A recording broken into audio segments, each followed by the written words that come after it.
Welcome to Car Comparos. Today we'll be comparing the Innova Crysta with the Corolla Altis. So why are we even comparing these two cars?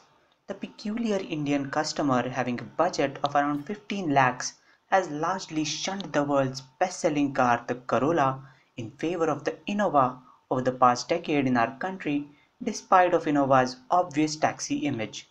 When the new Altis was launched in 2014, it became way too expensive to be compared to the Innova, putting it out of direct contention with the Altis in the minds of the customers. But now, the new Innova Crysta has been launched with an even steeper rise in price, putting it squarely back into the radar of the Toyota loyalist buying a car for personal use. Pricing and features. Altis's top-end VL80 petrol variant costs 21.1 lakh rupees on road Delhi, which is over 3 lakh rupees cheaper than the Innova Crysta's ZX80 variant, retailing for 24.3 lakh rupees. In spite of being cheaper, the Altis VL has numerous extra features over the Crysta ZX, like gear shift paddles, rain sensing wipers, light sensing headlamps, rear sunshade, and auto dimming inside mirror, while the Crysta has side curtain and knee airbags over the Altis. Performance and drivability. The petrol-powered Altis Automatic is a good 2 seconds quicker to 100 kph than the mighty 2800cc diesel engine-powered Crysta, while Altis Petrol Manual is a whopping 4 seconds quicker than the manual Crysta.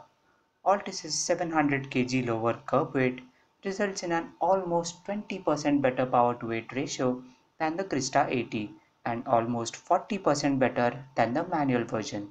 Not to forget, Altis's power plant is immensely more refined than Crysta's unexpectedly vocal engine even for a diesel. Altis's diesel engine though is a sore disappointment. It is 2 seconds slower to 100 kph than the Crysta manual and even has substantial turbo lag compared to the Crysta, making it a nuisance to drive around city streets. Albeit, the Altis Diesel does have considerably better refinement than the Crysta. Fuel efficiency. The Innova Crysta manual has an ARAI certified mileage of 15.1 kmpL, which is 6.2 kmpL less than the Altis Diesel. Innova Crysta Automatic has an ARAI certified mileage of 14.3 kmpL, which is 2.4 kmpL less than the Altis Petrol Automatic.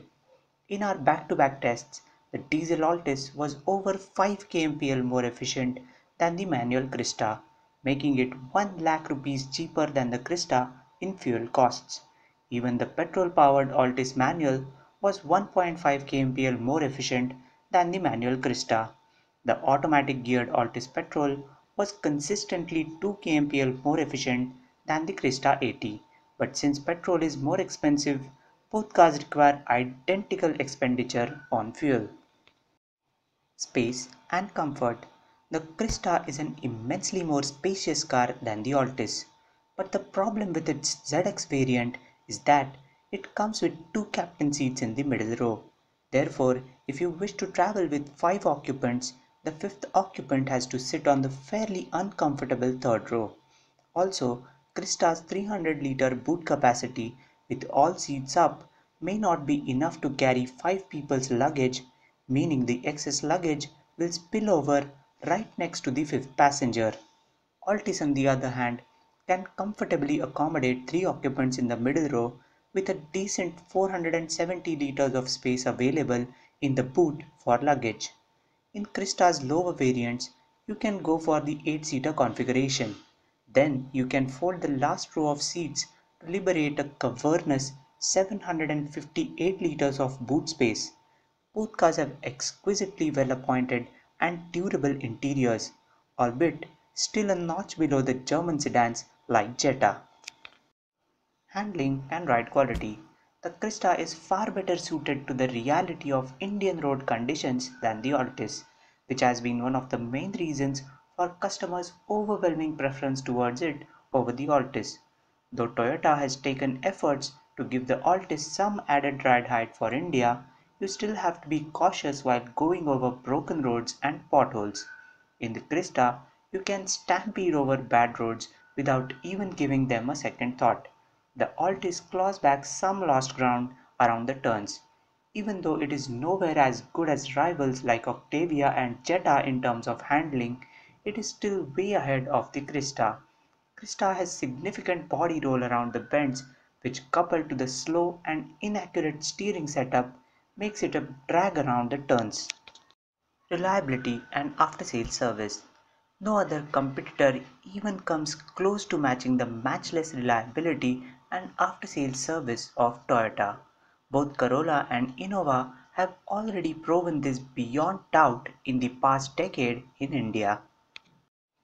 Resale and cost of ownership. Both cars bear legendary name tags and thus are bound to hold outstanding residual value for years to come. The Crysta ZX Automatic works out to be 1.25 lakh rupees more expensive than the Altis VL Automatic. Amongst the manual geared vehicles, the diesel Crysta GX and Altis G work out to be more or less similar in terms of overall ownership costs, while the petrol powered Altis GL works out to be over 1.5 lakh rupees more expensive. That brings us to the verdict. You just can't go wrong with either of these cars. The Altis is a better car for personal use than the Crysta. The petrol version of the Altis is the most popular car in the world, bar none. Compared to the Crysta, it is quicker, smoother, easier to maneuver in the city, and entertaining to pilot on mountain roads. But it does not have the sheer versatility of the Crysta. The Crysta can take on more passengers or more luggage or both when the need arises. It can tackle horrible road conditions and even some light off-roading when the need arises. The new one doesn't even ask you to compromise on creature comforts, neither does it cost much more than the Altis. It suits the Indian customer needs better than the world's best-selling car and thus emerges as the clear winner of this comparison test.